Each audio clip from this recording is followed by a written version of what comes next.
Olá pessoal, são 3 horas e 10 minutos, iniciando nossa aula, última aula do ano de 2020, né? Graças a Deus, até que o Senhor tem nos sustentado. Então pessoal, sem mais delongas, até porque o tempo ruge, nosso conteúdo de hoje é introdução à teoria da sanção penal. Teoria da pena ou teoria das consequências jurídicas do crime. Após nós termos estudado, embora essa aula seja objeto do próximo semestre, mas nós temos que fazer a parte introdutória aqui, né? Que é a introdução, a grade de vocês vai até a introdução da lei ou da norma aqui, introdução à teoria da pena. Então, nós vamos ver que nesse contexto, a teoria do delito ou teoria do crime, né, depois de nós termos passado aí, chegamos ao terceiro e o último segmento do estudo da parte geral né, que é a teoria da sanção penal. É conhecida também aí no meio jurídico como teoria da pena ou teoria das consequências jurídicas do crime. Eu gosto muito da expressão teoria da pena, né, teoria da sanção penal. Mas tem gente que gosta da teoria das consequências jurídicas do crime. Então você pode usar qualquer uma das expressões aí, né? Mas a mais adequada seria, né? Eu gosto, não quer dizer que isso tem como validade, né? Mas o meio jurídico, eles usam a teoria das consequências jurídicas do crime. Tá? Também a expressão teoria da sanção penal, igual eu disse aqui, que eu acho mais adequada. O direito penal brasileiro ele está assentado sob um paradigma de intervenção penal de duas vias aí, na medida em que essa sanção penal ela pode ser uma pena ou uma medida de segurança. A pena se fundamenta em que? Na culpabilidade do agente. A medida de segurança ela é imposta ao inimputável por doença mental e se fundamenta em onde? Na periculosidade do injusto penal. O STF já se firmou até então a ideia de que essa medida de segurança ela possui o quê? Uma natureza sancionatória. E aí nós vamos verificar agora que ela vai se tratar de quê? De uma modalidade de uma sanção penal.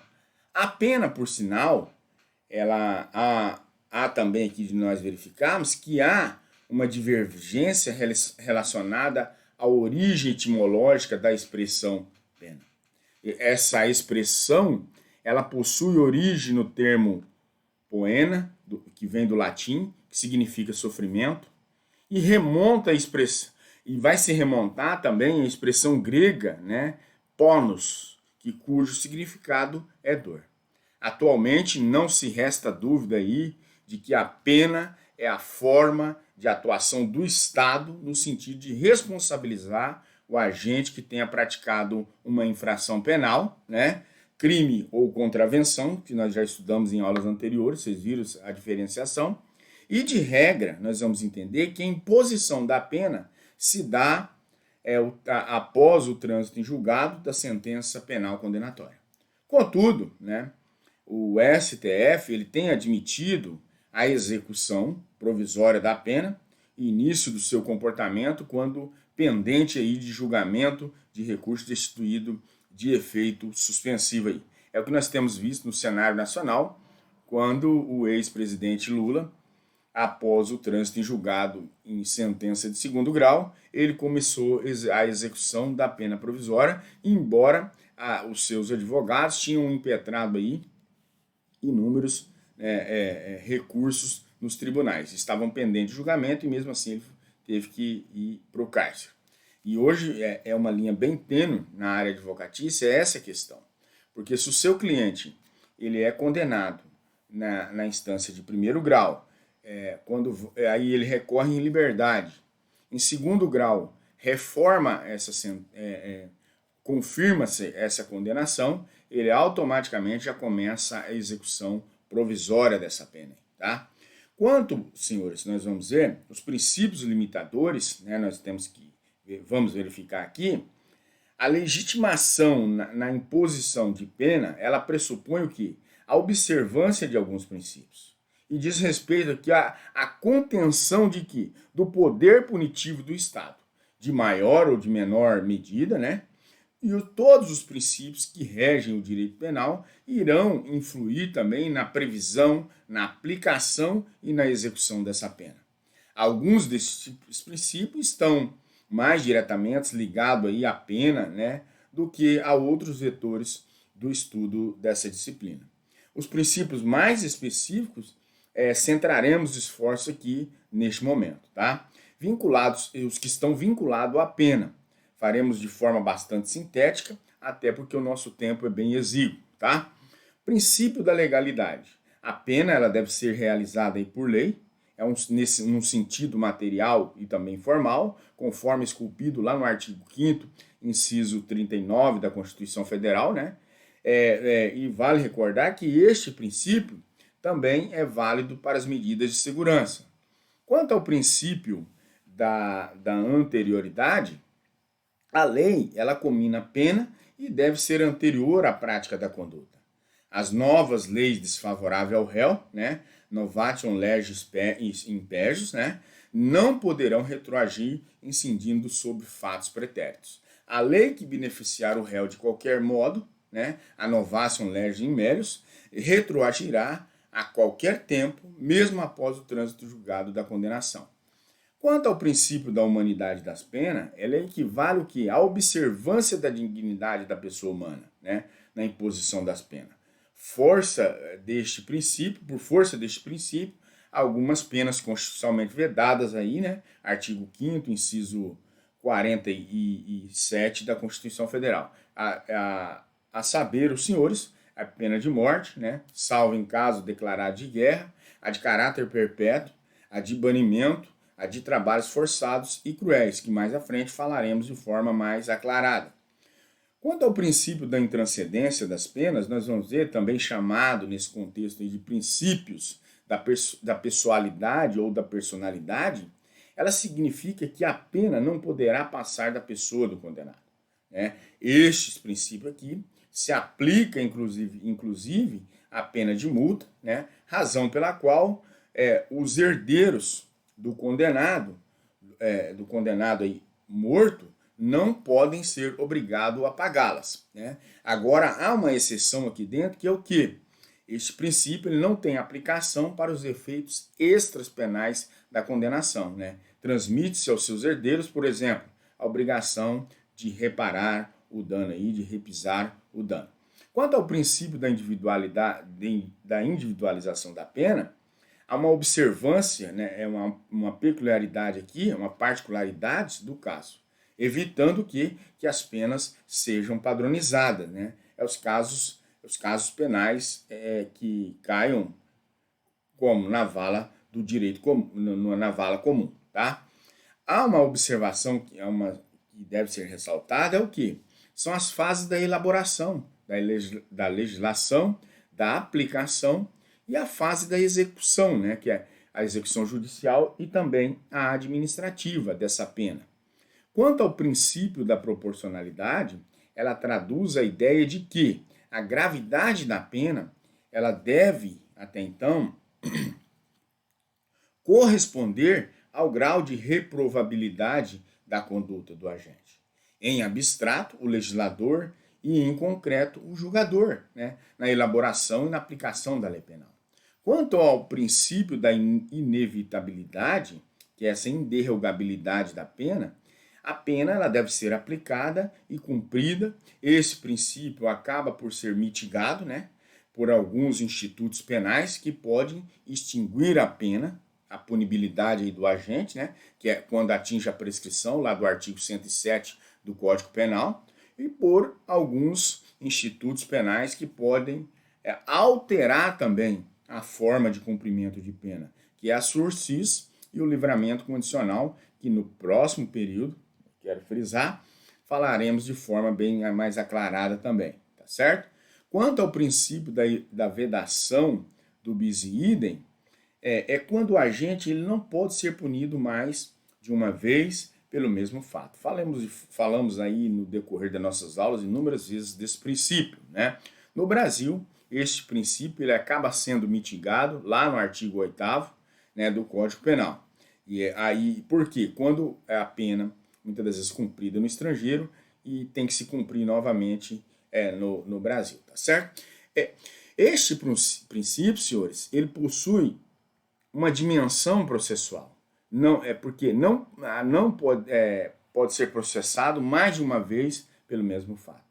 E material, porque não ser condenado mais de uma vez pelo mesmo fato. E o essa é exucacional, por quê? Não cumprir pena mais de uma vez pelo mesmo fato. Tá certo? Então, nessa parte, digamos que introdutória, né, nós falamos aí sobre questões das nomenclaturas usadas, né, dos termos, a teoria da lei ou da norma, né, que é esse terceiro e último segmento aí, da parte geral. Também falamos de inúmeros princípios aqui, de forma bem en passant, óbvio, né, porque em aulas anteriores nós falamos de forma aprofundada. Eu creio que no primeiro período, né, se alguns vão recordar. E ao todo tempo nós estaremos falando no direito aqui, se recordando desses princípios, tá certo? E muitas das vezes, na prática, se valendo deles, tá? Para que o julgador, aguçando ao julgador, que aplique daquela forma. Como eu tenho sempre dito, e procuro esclarecer, até falei na live, da live das profissões, o direito ele é feito de teorias, inúmeras teorias. E não diferente aqui nessa parte introdutória da teoria da pena, da introdução à teoria da pena, não temos teoria, né? Seria uma exceção à situação concreta. As teorias da pena. As teorias, elas procuram justificar a existência e a finalidade dessa pena. Aí nós temos a teoria absoluta, né, as teorias absolutas, que são as retributivas ou retribucionistas. Nós temos as teorias relativas, que é as preventivas ou prevencionistas, e nós temos as teorias mistas, né, ecléticas ou unitárias. Tá certo? Vamos já de imediato às teorias absolutas, retributivas ou retribucionista. No que tange às teorias da pena, né, elas representam verdadeiras teorias do direito penal, com suas peculiaridades, né, e as suas visões até então, né, de mundo, né, desse mundo. E aí as concepções políticas e filosóficas. Essas teorias, elas congregam um conjunto de princípios e diretrizes que objetivam o quê? Encontrar essa legitimidade do poder de punir. Não se destinam a se, como eu posso dizer, imiscuir. Por quê? Em discussões relativas à natureza da pena. As primeiras teorias destinadas a essa legitimação da pena são as absolutas ou retributivas. Elas acreditam até então que a pena ela constitui um fim em si mesmo. E aí o dever de punir o criminoso apenas porque este cometeu o crime. E aí pune-se pelo fato praticado e não pune para que não se pratique o fato. As teorias absolutas elas legitimam a pena se esta for justa até então, né? Pouco importante se ela é útil ou não. Né? E essa concepção retributiva de se pagar o mal do crime com o mal da pena, ela encontra sua raiz nos representantes da filosofia alemã, partidários dessas concepções retributivas, Friedrich Hegel e Immanuel Kant. Quanto ao retribucionismo moral de Kant, sobre a sanção penal, uma retribuição de um cunho moral, a pena atenderia a uma absoluta necessidade de justiça, oriunda de um imperativo categórico. Né? E aí nós vamos dizer que a existência da pena sacia a necessidade de justiça pelo só fato de que ser aplicada àquele que praticou o crime. A postura de Kant em relação à pena, ela vem de uma forma ratificada. E os postulados iluministas de limitação do poder de punir. Sobretudo, né, nós vamos verificar que no princípio da proporcionalidade, razão pela qual este pensador apresenta e como entusiasta da lei de Talião, identificando-a como uma manifestação límpida dessa justiça. Kant ele vem e assevera que se em uma sociedade houvesse de dissolver ainda assim o último dos homicidas, ele deveria até então ser executado. Não há qualquer preocupação aqui com a finalidade preventiva ou útil da pena capital que lhe será aplicada aqui, ainda nem sequer que exista mais a sociedade. Quanto a um retribucionismo jurídico de Hegel, nós vamos ver que a tese sustentada por Hegel, ela aproxima-se da concepção kantiana, na medida em que também objetiva o quê? Uma retribuição com a aplicação da pena, sem qualquer pretensão preventiva. E aí ela vem e diverge, né? A tese de Kant, ela é dotada de um caráter retributivo moral. Já a tese hegeliana, ela está imbuída de um substancioso conteúdo jurídico retributivo.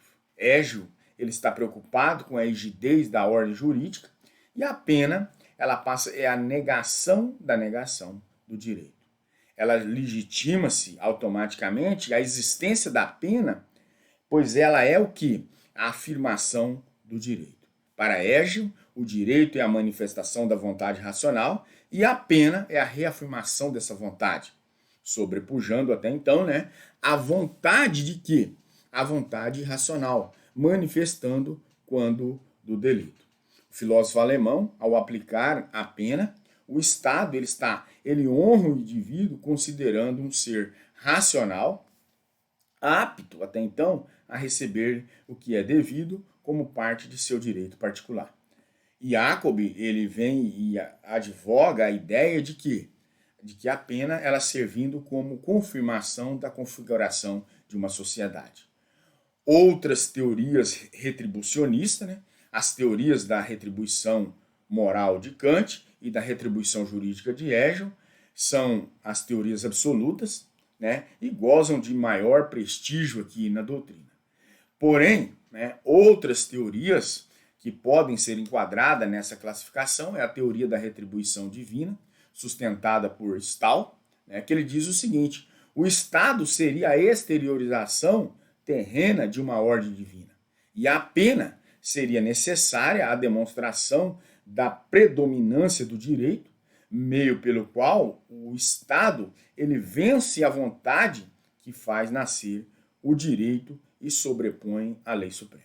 E aí a teoria da reparação ela está assentada no pensamento de Kohler, para quem a dor da pena objetiva purificar e inspirar essa vontade moral que se faz nascer até então o crime, de modo a destruir a vontade dessa fonte do mal. Estas doutrinas não enxergam o mal do delito no fato exteriorizado, mas sim na vontade determinada por motivos imorais. A pena ela se torna necessária para levar pelo sofrimento a moralidade, que é a vontade divina. Quanto às teorias relativas, preventivas ou prevencionistas, né, As teorias absolutas, elas estão pautadas na observância da pena como um fim em si mesmo. E aí, sob um viés, as teorias absolutas, elas centralizam na intervenção penal todo o controle social, o que as tornam incompatíveis com os novos paradigmas do direito penal moderno, orientado até então pela ideia de caráter subsidiário dessa tutela penal. As teorias que se opõem às absolutas também são chamadas de relativas ou de teorias de prevenção, e elas identificam até então na pena uma finalidade consistente até então da prevenção de novos crimes. As teorias da prevenção geral e da prevenção especial, as teorias da prevenção geral se dividem aí em prevenção geral negativa e prevenção geral positiva, prevenção primária, secundária ou terciária. E aí nós verificamos que a prevenção primária é quando que ela está pautada pela atuação na raiz do conflito criminal, objetivando até então impedi-lo de se manifestar. E essa prevenção primária, que é o quê? A educação, a família, a casa, o trabalho e a qualidade de vida. Atua mesmo antes da prática delitiva. Já a prevenção secundária ocorre em um segundo momento, né? Até de forma redundante fica, é quando o conflito criminal ele é gerado. E a aplicação da pena, a aplicação da pena por quem? Pelo próprio Estado. E aí nós vamos verificando que a prevenção terciária, ela destina-se ao recluso, né, pretendendo aqui evitar a reincidência observada no momento da execução da pena. Quanto à teoria da prevenção geral negativa, ela pretende, mediante a cominação de pena, em abstrato e posterior à aplicação e execução da pena, para coibir a reiteração dos delitos por parte da comunidade. É destinada a toda a coletividade e não apenas ao autor do delito nesse contexto. Quanto à teoria da prevenção geral negativa, ela diz negativa porque a sua pretensão adstringe tão somente a coibir a atuação de outros membros aí da comunidade na prática criminosa, sem maiores preocupações relativa à propagação de outros valores.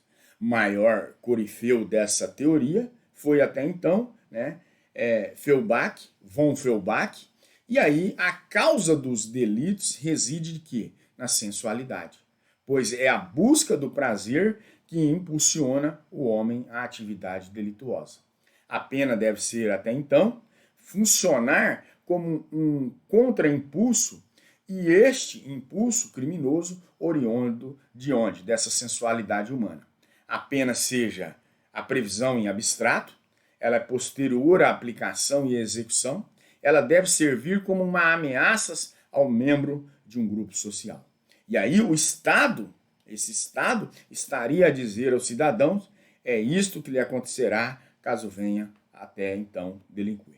A pena ela funciona de acordo com a doutrina de Feuerbach como uma forma de ameaça do Estado, levada a cabo por meio da lei dirigida ao cidadão.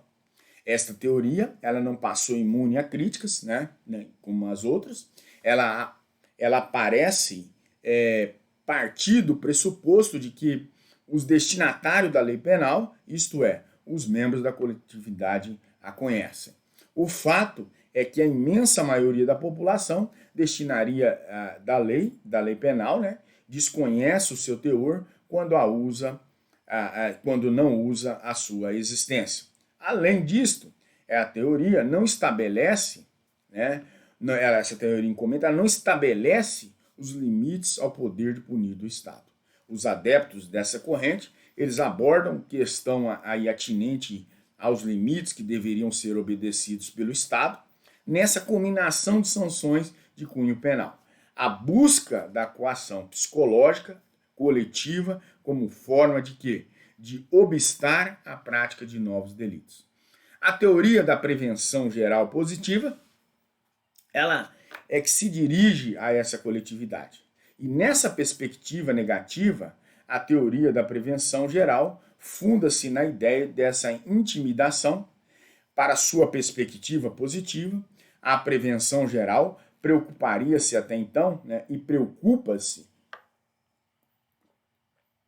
com a postura de quê? Né, com a procura de uma conservação e um reforço da confiança na firmeza e poder de execução do ordenamento jurídico, superando aí a dicotomia prevenção-retribuição.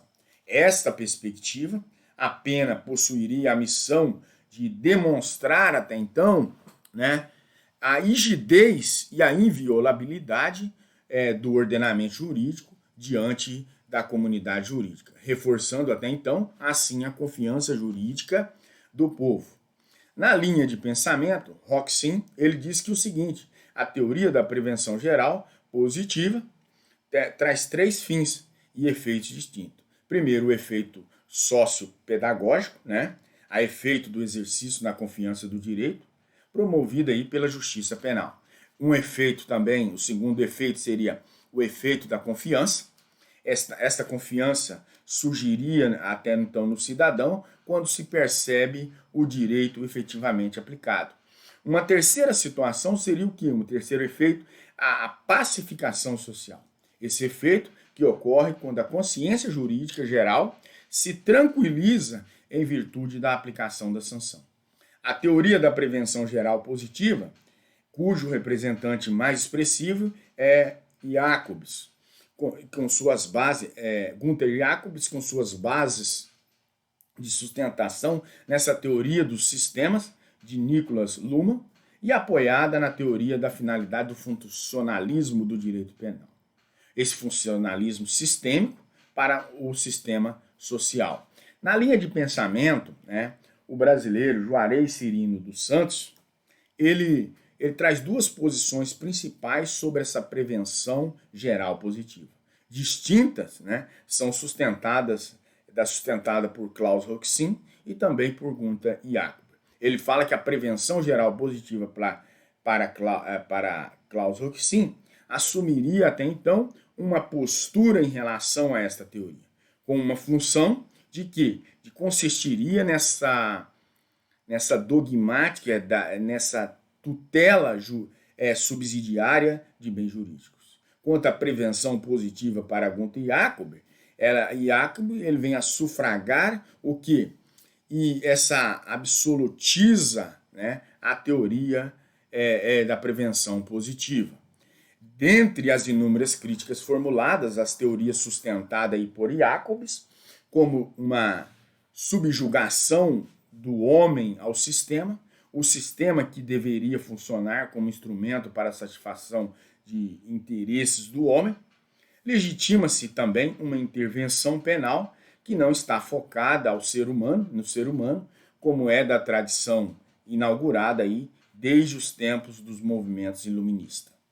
Quanto à teoria da prevenção especial, nós vamos verificar, desenvolver aí conjuntamente com o pensamento penal da segunda metade lá do século XIX e do século XX. Oposições às teorias da prevenção geral, a teoria da prevenção específica objetiva, preveniram que a prática de novos crimes por parte do próprio criminoso. Conclui-se que a pretensão da referida teoria é o quê? Evitar automaticamente a reincidência. Fundamenta-se até então, né, a sua teoria nas ideias de neutralização e redução também, tá? Esta prevenção especial, de acordo com os defensores, devia-se até então fazer-se sentir em dois momentos distintos. Primeiro, na aplicação da pena e, posteriormente, quando da sua execução. Critérios de prevenção especial é a ideia que o apenado não voltaria a delinquir. A prevenção especial, ela costuma se falar em uma dupla vertente, isto é o que? Positiva e negativa. Quanto à teoria da prevenção especial negativa, nós vamos ver que ela traz um viés negativo e essa prevenção especial objetiva o quê? neutralizar o criminoso, impedindo aí de praticar crimes durante a execução da pena.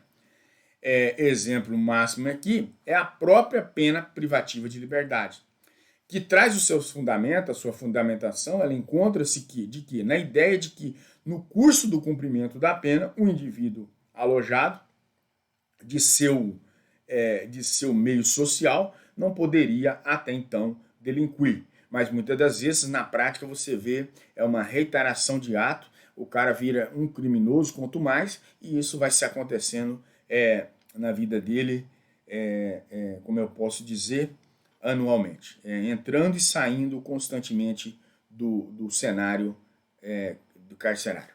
Tá? A principal crítica que recai aqui sobre a ideia de inocuização, né, dessa forma inócua do criminoso, ela reside no fato de que a aplicação da pena ela não possui o condão de impedir a prática de crimes. Havendo apenas aí, né, o deslocamento da prática criminosa de fora para dentro dos muros das penitenciárias. Quanto à teoria da prevenção especial positiva, a ideia de prevenção especial ela se fundamenta na intervenção de promover o que? A reeducação do criminoso, chamada aí de ressocialização. Até eu fiz uma pós, e nossa pós, o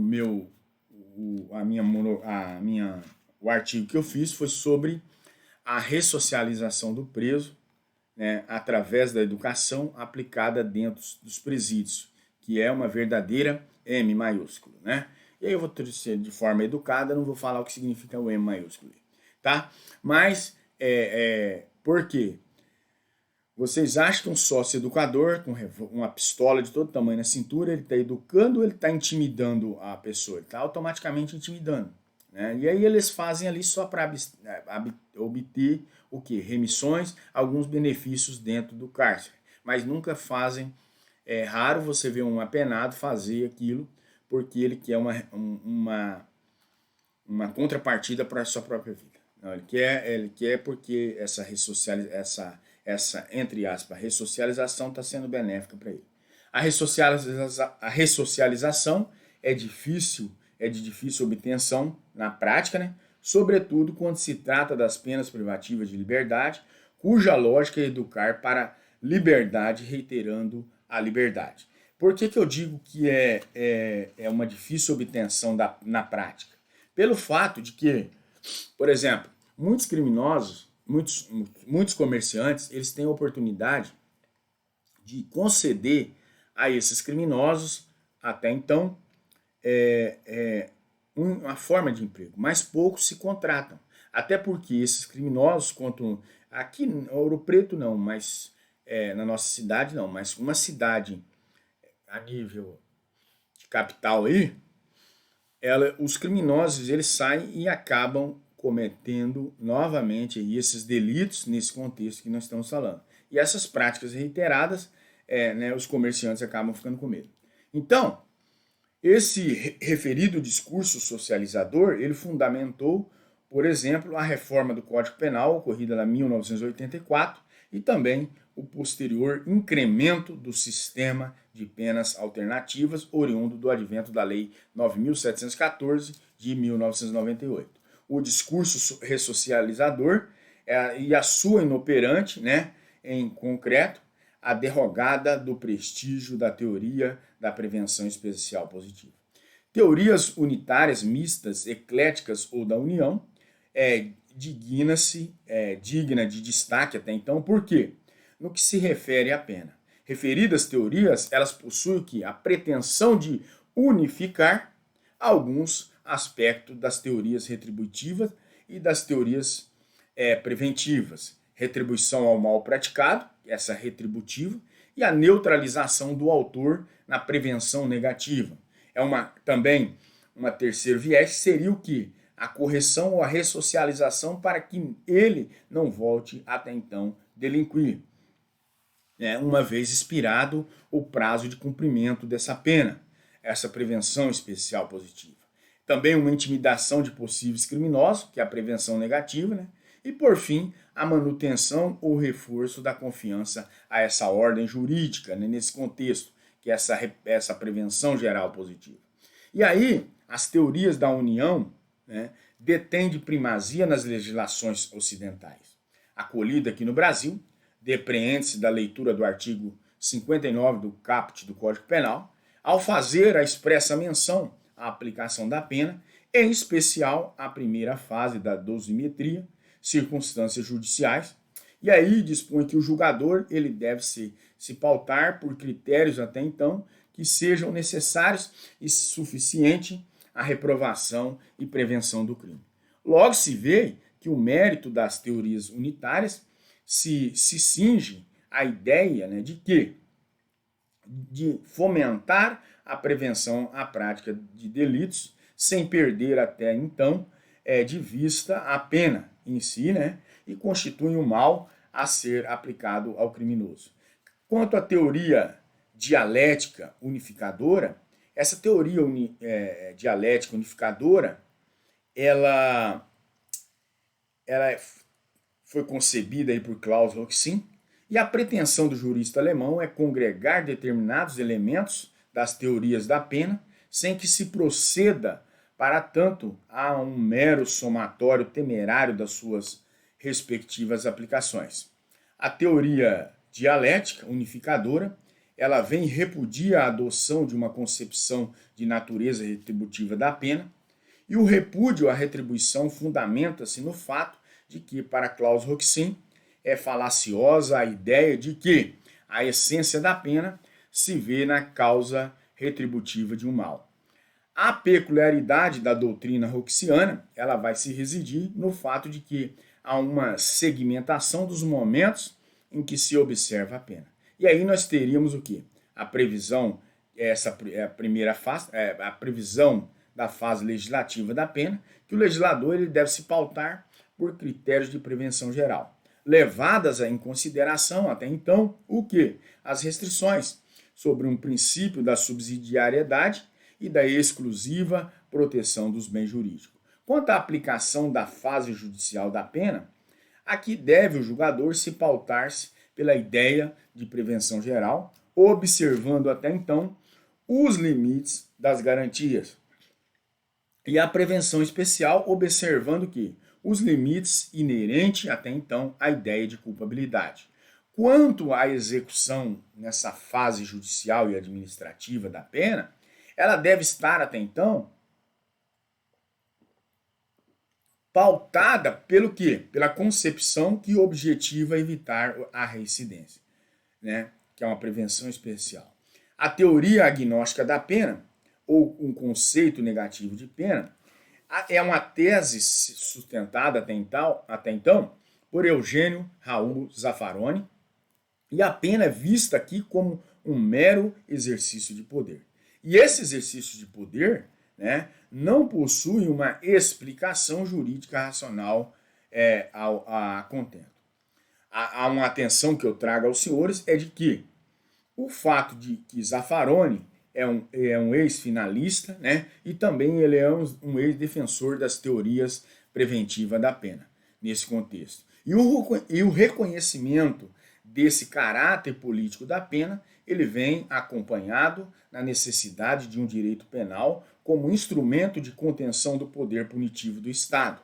O autor ele vem esclarece, contudo, que não se trata dos bens jurídicos das vítimas, que se encontram aí confiscados pela criminalização nos poucos casos até então em que incide, mas sim de toda a coletividade. Na concepção da teoria agnóstica, a função de segurança, entendida como a tutela dos bens jurídicos, diz respeito à contenção do poder das agências do sistema punitivo. Sem o direito penal, acabariam aí até então monopolizando o crime e considerando o delito de qualquer resistência ao monopólio. Quanto à cominação das penas, né, saindo dessa parte teórica de tanta teoria, né, e agora entrando na cominação das penas, cominação é o quê? É a previsão da pena em abstrato, qual está lá no artigo, vou trazer o homicídio, né, tá lá, matar alguém, pena de tanto a tanto. Aquilo é uma pena em abstrato. E aí nós vamos vendo que o princípio da legalidade, né, ele está nessa cominação e deve ser feita por lei em sentido material e também formal. Se não tiver nesse contexto, não tem que se falar essa penalização. E a cominação da pena no Brasil tem as seguintes modalidades de isolamento.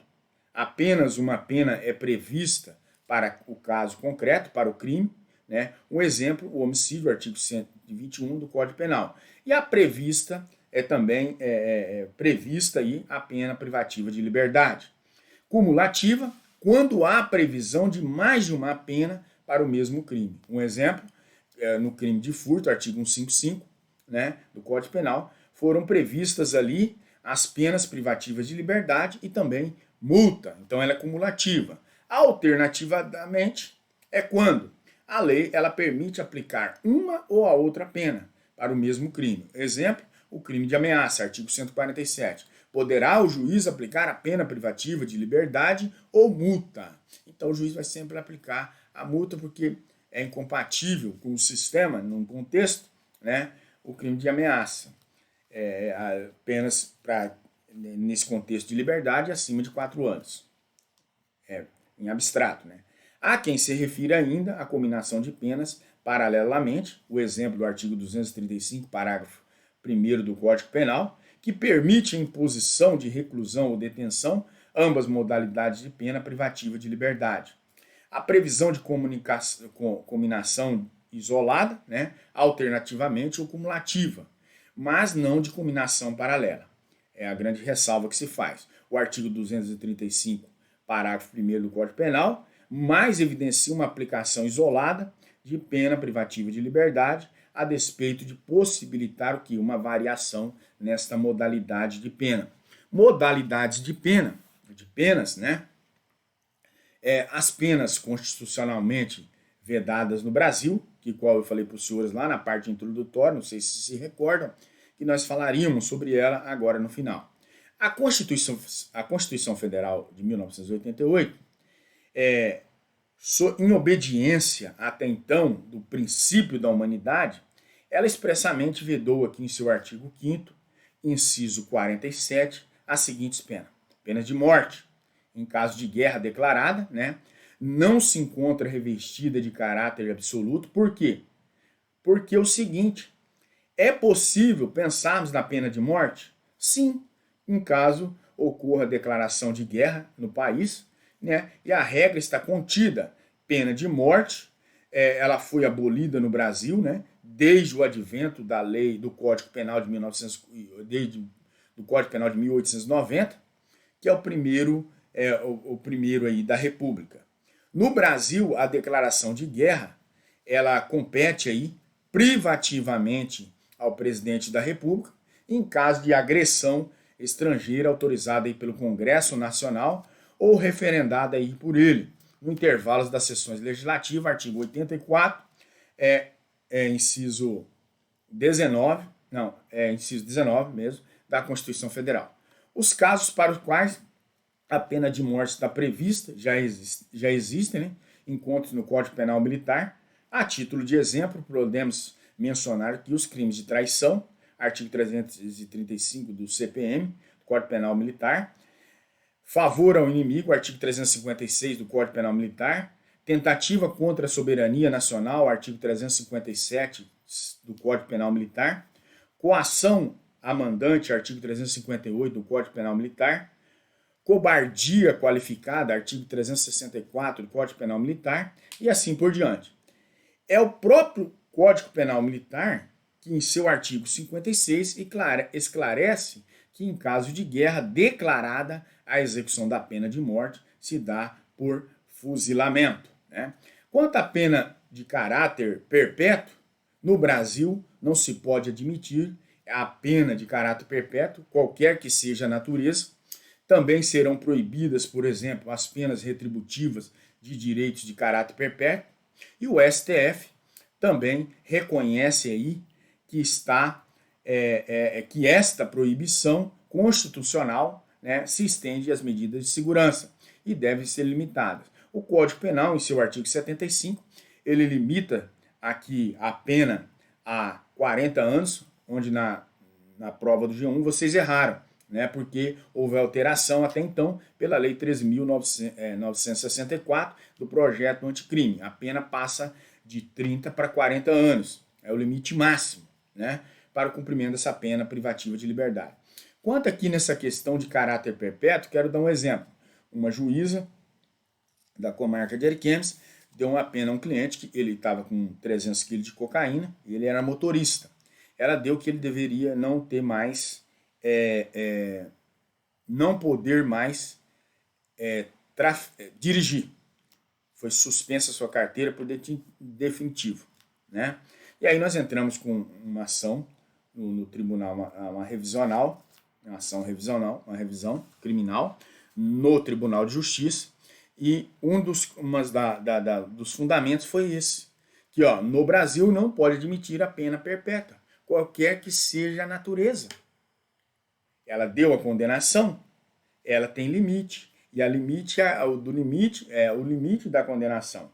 Embora 300 quilos de pasta básica de cocaína, que faria aí 1.000 quilos automaticamente, porque a pasta básica, não sei se vocês entendem, a pasta básica digamos, é o fermento da droga. Então, ela pode ser complementada com outras porcarias para ficar e ter aumentar aí a sua quantidade. Então, a juíza, eu penso que nesse viés, ela foi um tanto leviana, né? Porque ela saberia, lá no artigo 91, alguma coisa assim, ela poderia, até então, condená-lo, sim, sem sombra de dúvida, mas que não que fosse essa de caráter perpétuo, até porque ele era motorista de ônibus e ele necessitava ali da sua carteira, né? Então, como que ele ia trabalhar e dentro de um viés ressocializador, mais um argumento trazido pela defesa, como que a pena seria desse caráter de viés ressocializador. E automaticamente, por unanimidade, o tribunal mandou e oficializou o Detran que renovasse a carteira dele. Então, assim, porque ele precisa para sobreviver. Mas se o Estado não conseguir e ele voltar a delinquir, não é nesse contexto que vai ser inserido, né? De trabalhos forçados, no Brasil significa que o condenado ele não pode ser submetido à força física para ser compelido ao labor, ao trabalho, né? Previsto expressamente no artigo 28 da Lei de Execução Penal. A Lei de Execução Penal, o trabalho para o preso é um dever, né? Pois sua recusa injustificada configura falta grave, artigo 50, inciso 6º da LEP. E também é um direito do preso.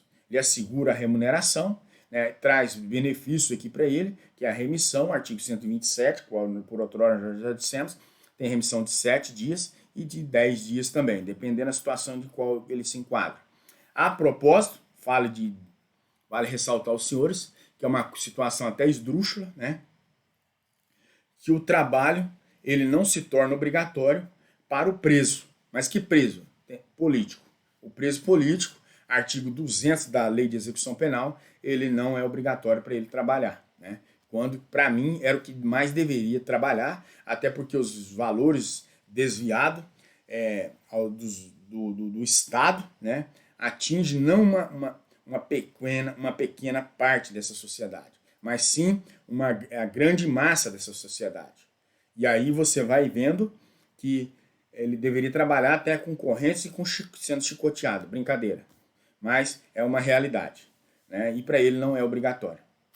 A de banimento, que é a expulsão do nacional do seu país, né? Foi muito comum na época da ditadura aí, né? Nessa ditadura militar que vigorou no Brasil, né? Na época na década de 60 e meados da década de 80 do século 20. Então, meu pai passou por isso e muito pai de outras pessoas também passou por esse viés. Porque meu pai morava no Nordeste, veio trabalhar em Brasília na época esqueci o nome do presidente, Juscelino Kubitschek, e essa época a ditadura, e Getúlio Vargas também pegou essas duas eras aí, e a ditadura bateu ferrenhamente neles aí, né? E com a Constituição de 1988, houve a expressão proibição desta pena também, né? Quanto às penas cruéis, inclui-se a de tortura e todas as demais modalidades de suplícios corporais.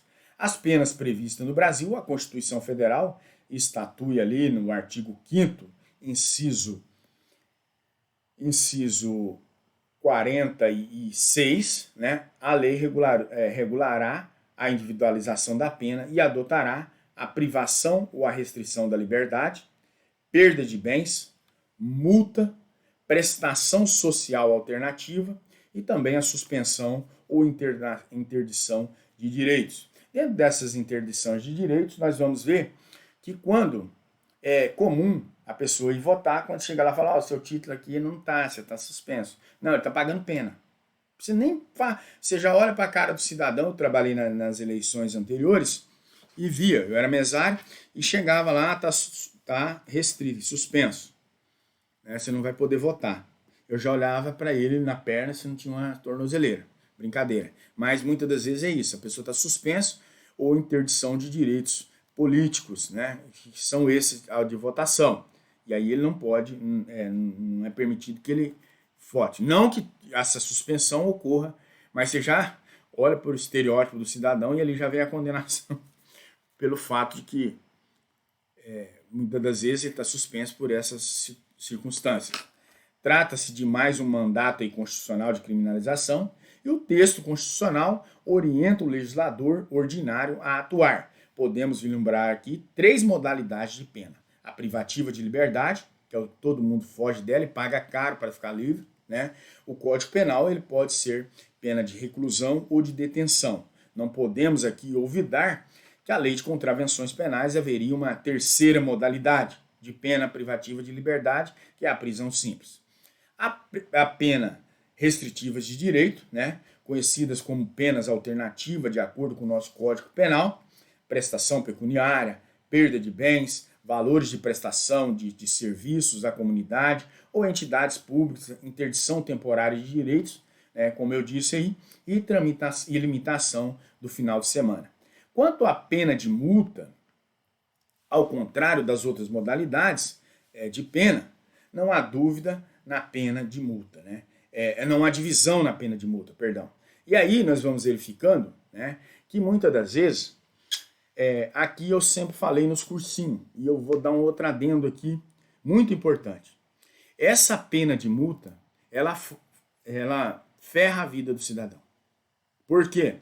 Muitas das vezes eu passo, por vocês que são acadêmicos, né, pagam a multa.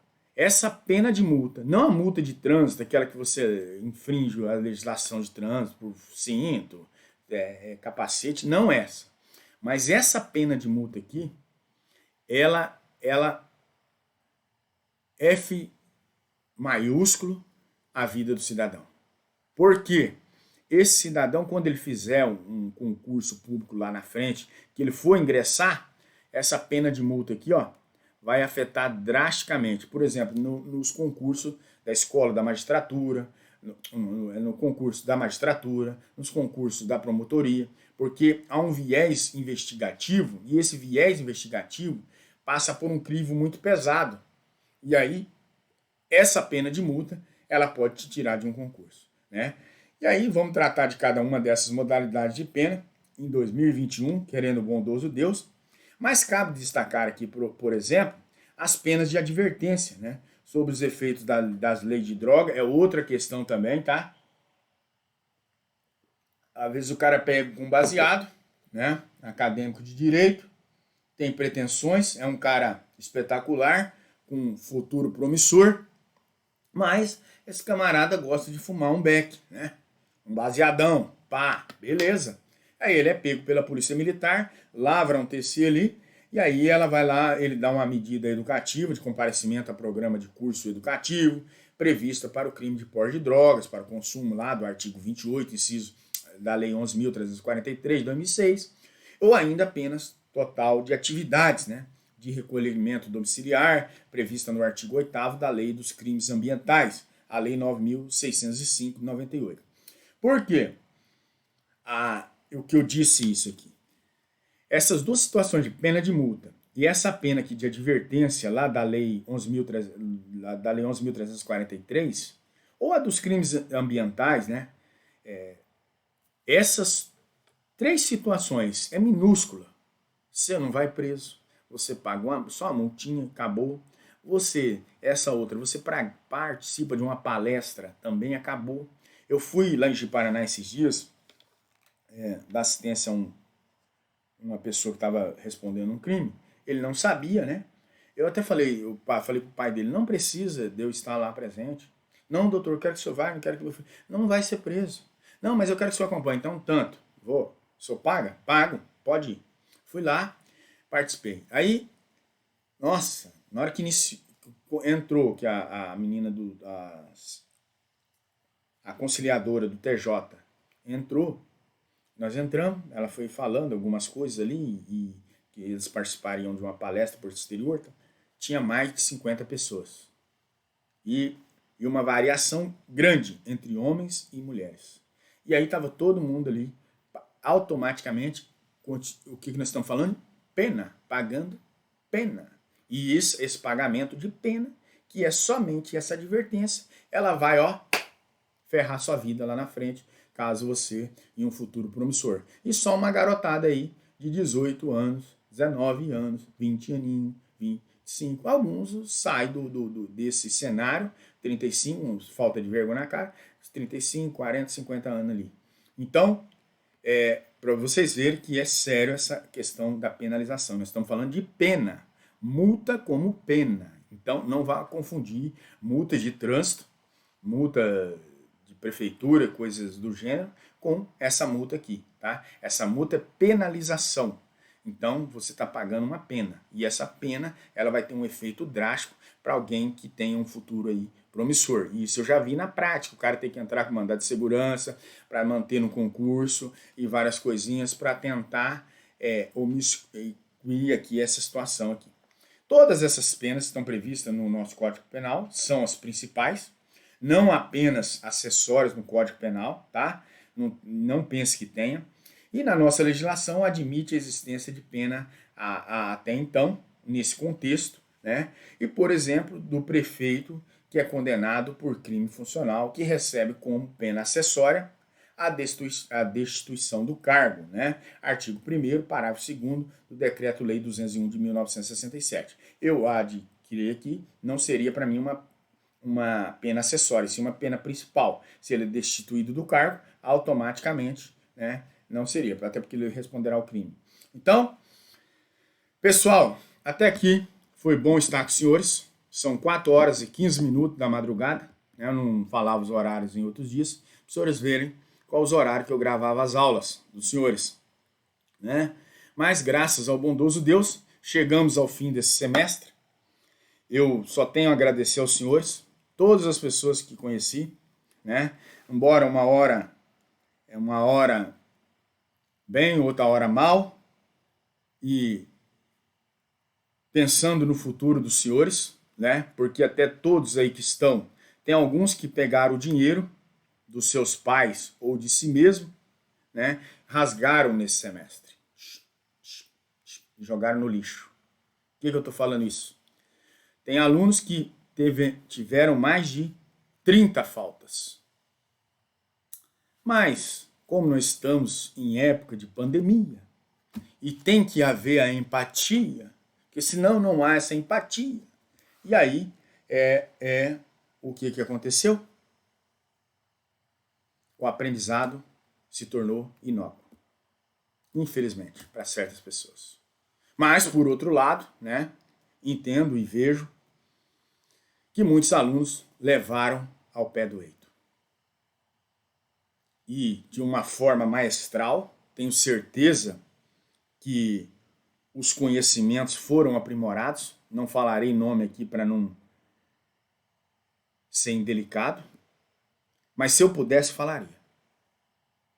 Porque estudaram de forma maestral, dava prazer em vir às aulas, vir aqui, mesmo de essa forma robótica, informatizada, dava prazer. Porque você via e enxergava, né, até de forma redundante aqui, enxergava a dedicação deles. Eu só tenho a parabenizar esses alunos e pedir que esses que não assistiram às aulas e rasgaram seus dinheiro, né, que revejam seus conceitos. Às vezes dizendo que estava sobrecarregado, não assistindo, mas estando aí nas baladas da vida. E até nesse momento, né, sendo um FDP, transmitindo aí o coronavírus. Né? Eu peço que reveja os conceitos. Eu sei que esses FDP não vão assistir às aulas mesmo, nem essa e nem outra. Tá? Não tenham como ofensa vocês que assistiram às aulas, que assistirão, né? E que no próximo semestre, querendo o bom Deus, e eu creio que Ele quer, que Deus é bom sempre, e Ele quer o nosso bem, né? Nós estaremos todos juntos para essa caminhada aí, com ou sem coronavírus. Nós esperamos que seja sem ele. Até porque nós temos fé em Deus que virá algo aí para exterminar esse diabo, né? E aí, se nós nos encontrarmos por aí, seremos companheiros de futuros, vocês serão futuros companheiros de profissão, que sejam representando o Estado como funcionário público, ou que seja na área advocatícia. Podem contar sempre comigo, tá? Alguns alunos têm me procurado para que eu os leve ao presídio, à delegacia, me acompanhe aí, né, nessas caminhadas da labuta advocatícia, que para mim é de grande valia. Como eu disse na live, eu me sinto um cirurgião. Eu estou trabalhando com uma vida que está encarcerada, está chorando ali a família, e você vem cirurgicamente, impetra um pedido de liberdade, e esse pedido de liberdade é aceito, e a família volta, e esse encarcerado volta para sua casa. Não sei se vai delinquir ou não delinquir, isso não me interessa, mas você vê que fez valer ali a sua aplicação do direito penal. Então, eu só tenho a agradecer, tá? Não é um discurso aqui socialista, mas é um discurso que foi merecedor pelo caminho que passamos aí nesse ano de 2020. Até mais, e que o bondoso Deus esteja nos protegendo sempre. Até mais.